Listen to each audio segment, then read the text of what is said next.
everybody, Jeff Esposito here from jeffesposito.com. Here today to kind of do a little rant on something that I read on Read Write Web today. Before you say anything, yes, I know I'm dressed like a schlub. It's Saturday morning. It's cold outside. Sue me. But one of the things I want to talk about today is in the post it was talking about Facebook's new proposed privacy policies. Now it kind of irks me because Facebook originally was set as a community where it's private. It's meant for something where you want to share things with friends.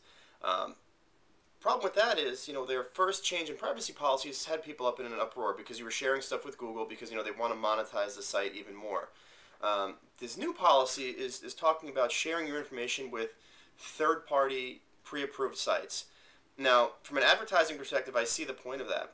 But for the privacy of the community, Facebook's really redefining itself at a state where it has an established community of 400, almost 500 million people using the site across the world. Now, while it might seem like a stupid little nitpick, think about it this way.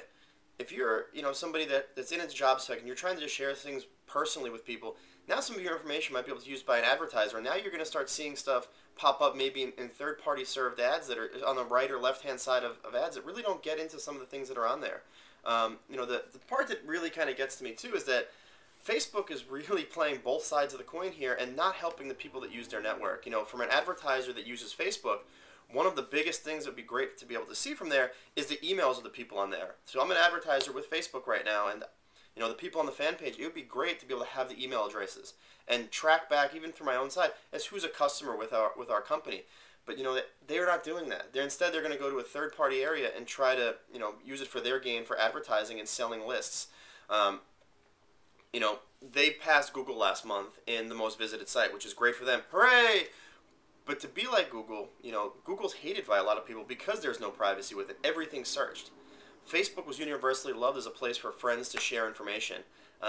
If you want to be Google, you should have started out that way and tried to do something. Because if you're competing now and you're changing your audience, that's 400 million people that might sign off your service and go somewhere else. So if Google launches something, there's a new network, hey, maybe Rupert Murdoch will make even more money when if he makes MySpace more appealing to people where he won't share privacy.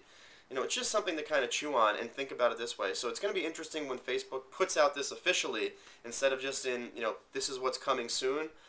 Because at the end of the day, I would consider not deleting my account, but when I'm looking at my wife's account or my young sister's account, it's more scary for parents with their kids now. What information about your kids is being shared? For me, I don't care what Google me. You're going to find stuff there. But for somebody that's younger or doesn't want some of their information seen, if you work in a job where you're trying to hide certain things or you want it to technically be private like a teacher, not sure how this is going to affect you, but it's kind of screwed up. So just some things to ponder on. Jeff Esposito from jeffesposito.com signing off saying have a good weekend. Hopefully it's warmer by